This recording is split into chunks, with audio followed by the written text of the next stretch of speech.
مسلمانوں کے محلے سے گزریے تو دل باغ باغ ہو جائے گا. ہر گھر پہ، ہر گلی کوچے میں ہرے جھنڈے لوگ لگا کر یہ پہچان دے رہے ہوتے ہیں کہ مصطفیٰ جان رحمت سے ہم محبت کرنے والے ہیں، ان کے چاہنے والے ہیں. جھنڈا محبت کی پہچان ہے. ابھی الیکشن کا ٹائم آ رہا ہے، آپ دیکھیں گے جتنے بھی مکھیا اور جتنے بھی وارڈ سدسیہ ہوں گے سب کا الگ الگ جھنڈا ہوگا، الگ الگ شناخت ہوگی، نشان ہوگا. اپنے اپنے جھنڈے وہ اپنے اپنے چاہنے والوں میں تقسیم کر دیتے ہیں، اور جتنے سپورٹر ہوتے ہیں وہ سب ان کے جھنڈوں کو اپنے اپنے گھروں پہ لگاتے ہیں. وہ جھنڈا بتا رہا ہوتا ہے کہ میں فلاں پارٹی کا سپورٹر ہوں، فلاں مکھیا کا سپورٹر ہوں. جو بھی اپنے گھروں پہ نبی کا جھنڈا لگاتا ہے وہ بھی گویا کے ثبوت دے رہا ہوتا ہے کہ ہم مصطفیٰ جان رحمت کے سپورٹر ہیں اور ان کے چاہنے والے ہیں. اور جو انکار کر جاتا ہے جھنڈوں سے کہ نہیں ہم نہیں لگنے دیں گے، نہ لگانے دیں گے، اس کا مطلب ہے کہ اس پارٹی سے ان کو ٹینشن ہے، وہ کہیں اور کسی پارٹی سے رابطہ جوڑ کر کے رکھا ہے. پارٹی کون سی ہے؟ تو حضرت مفتی احمد یار خان نعیمی رحمت اللہ تعالی علیہ نے ایک شعر میں فرما دیا، نثار تیری چہل پہل پر ہزاروں عیدیں ربیع الاول، سوائے ابلیس کے جہاں میں سبھی تو خوشیاں منا رہے ہیں. یہ شعر جب پڑھیے گا تو ٹینشن میں وہ لوگ آ جاتے ہیں، جبکہ اس میں ابلیس کا نام ہے. ٹینشن میں وہ لوگ آتے ہیں. پوچھنے پر کسی نے پوچھا آپ لوگوں کو کیوں ٹینشن ہوتا ہے؟ اس میں تو کہا گیا ہے سوائے ابلیس کے جہاں میں سبھی تو خوشیاں منا رہے ہیں. کہا آپ نہیں سمجھیے گا، ابلیس سے مراد وہ لوگ کس کو لیتے ہیں معلوم ہے؟ کہا کس کو؟ ہم ہی لوگوں کو لیتے ہیں. یعنی ان لوگوں کو بھی معلوم ہے کہ ہم انہی میں سے، ان کے نظریے سے ملتے ہیں، ان کے نظریے پر چلتے ہیں، اللہ کے رسول کے ہم چاہنے والے ہیں، اپنے گھروں پہ جھنڈا لگاتے ہیں. نبی کی پیدائش کے موقع پر جھنڈے گڑے. حضرت آمنہ جو فرماتی ہیں، اب خاص میلاد سنا رہا ہوں، بالکل باادب با نصیب مہذب ہو کر کے سنیں. مصطفیٰ جان رحمت جب زمین پر تشریف لانے لگے، آمنہ کہتی ہے پھر مجھے درد ذہ ہوا اور مصطفیٰ جان رحمت اچانک روئے زمین پر تشریف لے آئے، تمام آلائشوں سے پاک ہو کر کے. سبحان اللہ. ہمارے گھروں میں بچے پیدا ہوتے ہیں، خون سے نہائے ہوئے ہوتے ہیں، پانی میں ڈوبے ہوئے ہوتے ہیں، لیکن مصطفیٰ جان رحمت آئے تو تمام طرح کی نجاستوں سے، آلائشوں سے پاک ہو کر کے، خوشبودار ہو کر ایسا مہکتے ہوئے آئے کہ آپ خود تو مہکے، مکے کو بھی مہکاتے ہوئے آ گئے. اور نبی آئے تو سیدھے سجدے میں چلے گئے، پیشانی کو زمین پر رکھ دیا، دونوں ہاتھوں کو آسمان کی طرف اٹھا کر کے دعا کرنے لگے. دعا کیا مانگ رہے تھے؟ آمنہ کہتی ہیں کہہ رہا تھا میرا بیٹا رب حبلی امتی، رب حبلی امتی، اے پروردگار میری امت کو میرے حوالے کر دے، میری امت کو میرے حوالے کر دے. سبحان اللہ. شاعر کہتے ہیں رب حبلی امتی کہتے ہوئے پیدا ہوئے، حق نے فرمایا کہ بخشا الصلاۃ والسلام. میرے نبی پیدا ہوئے اس وقت بھی امت کو یاد کرتے ہوئے پیدا ہوئے. اچھا، اس سے پہلے بھی مصطفیٰ جان رحمت کو رب ذوالجلال نے بہت پہلے پیدا کیا. کب پیدا کیا؟ اللہ جانے، اللہ کا رسول جانے. نبی پاک خود فرماتے ہیں نا، اول ما خلق اللہ نوری، اللہ تعالیٰ نے سب سے پہلے میرے نور کو پیدا فرمایا.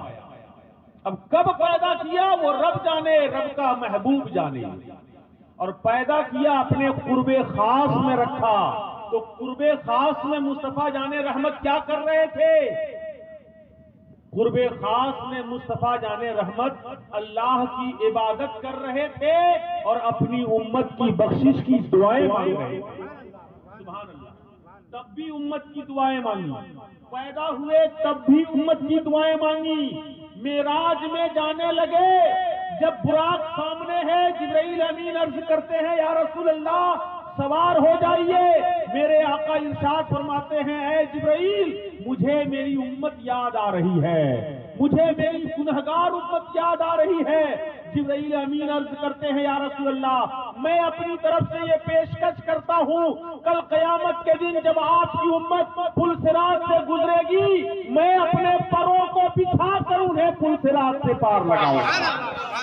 اس وقت بھی امت کو یاد کیا. خدا کی بارگاہ میں گئے، رب ذوالجلال کے قرب خاص میں اتنے قریب چلے گئے کہ اللہ رب ذوالجلال کی ذات اور مصطفیٰ جان رحمت کی ذات میں نہایت ہی قرب ہو گیا۔ مصطفیٰ جان رحمت اس وقت بھی اپنی گنہگار امت کو یاد کرتے ہوئے نظر آتے ہیں، سبحان اللہ۔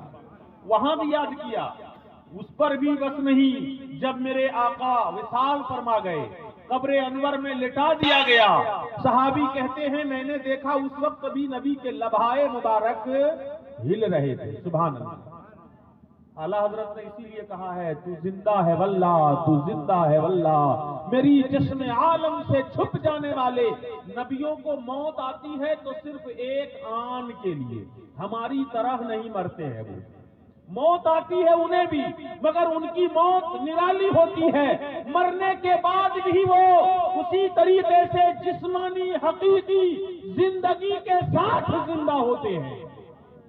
میرے نبی آج بھی زندہ ہیں، لبھائے مبارک ہل رہے تھے اور کان لگا کر انہوں نے سنا تو آواز آ رہی تھی رب حبلی امتی، رب حبلی امتی، سبحان اللہ۔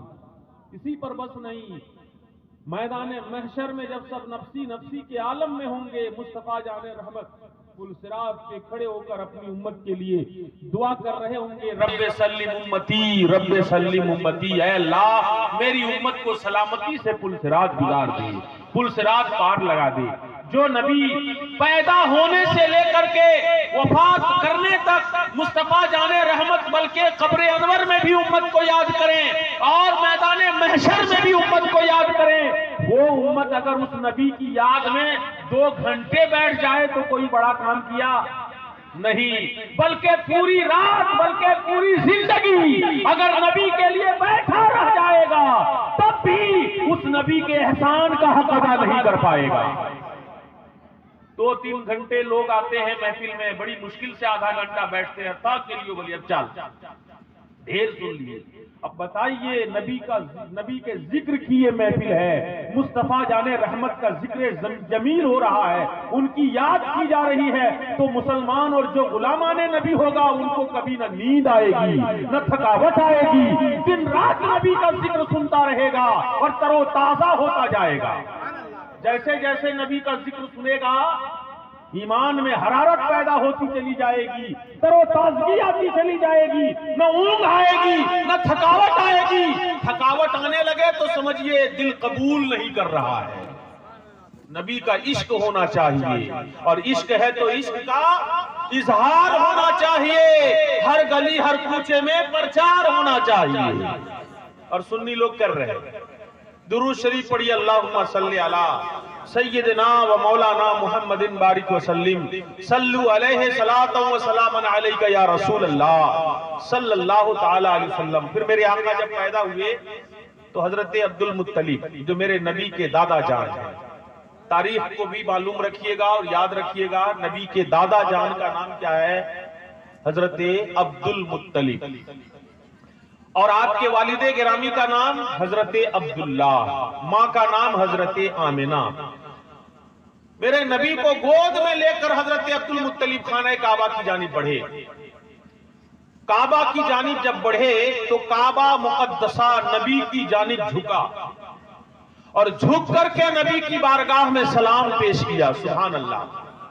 اعلیٰ حضرت نے اس کو کہا ہے کہ جن کے سجدے کو محراب کعبہ جھکی ان بھووں کی لطافت پہ لاکھوں سلام۔ نبی کی طرف کعبہ جھک کر کے نبی کو سلام کرنے لگا، بلکہ آج بھی اس نبی کے روضے کی جانب کعبہ جھکا ہوا ہے۔ جو لوگ گئے ہیں وہ اپنی نظروں سے دیکھ کر آئے، نبی کا روضہ شمال کی جانب ہے، اتر کی جانب ہے، اور کعبہ مقدسہ دکھن کی جانب ہے۔ کعبے کی چھت کا پانی آج بھی مدینہ منورہ کی جانب گرتا ہے۔ کعبہ یہ بتا رہا ہے کہ میں جھکا ہوں تو نبی کے روضے کی طرف جھکا ہوں۔ اعلیٰ حضرت کسی کو کہنے لگے، حاجیو آؤ شہنشاہ کا روضہ دیکھو، کعبہ تو دیکھ چکے، کعبے کا کعبہ دیکھو، اور غور سے سن تو رضا، کعبے سے آتی ہے صدا، میری آنکھوں سے میرے پیارے کا روضہ دیکھو۔ کعبہ کو کعبہ بھی بنایا میرے نبی نے نا، پہلے تو قبلہ بیت المقدس نہ تھا، بیت المقدس کی جانب رک کر کے مسلمان نماز پڑھتے تھے. اچانک رب ذوالجلال نے حکم دیا، میرے نبی کی خواہش تھی کہ کعبہ قبلہ بن جائے، کیونکہ یہودی لوگ طعنہ دیتے تھے. یہ دیکھو مسلمانوں نے نیا مذہب تو لے آیا، قرآن نیا لے آیا، رسول نیا لے آئے، لیکن قبلہ ان کا نیا نہیں آیا. یہ ہمارے ہی قبلہ کی جانب رک کر کے نماز پڑھتے ہیں. تو نبی پاک کی خواہش تھی، اے رب ذوالجلال ہم سب کا قبلہ تبدیل فرما دے. اور ہمارے بابا حضرت ابراہیم نے جس کعبہ مقدسہ کی بنیاد ڈالی ہے، جسے تعمیر کیا ہے، اس کعبہ کو ہمارا قبلہ بنا دے. بار بار نماز میں چہرے کو آسمان کی جانب کرتے. رب تبارک و تعالی نے قرآن میں فرمایا، قد نرا تقلب وجهك في السماء فلنولينك قبلة ترضاها. اے میرے حبیب، ہم آپ کے چہرے کو بار بار آسمان کی جانب اٹھتا ہوا دیکھ رہے ہیں، تو میں آپ کو حکم دیے دیتا ہوں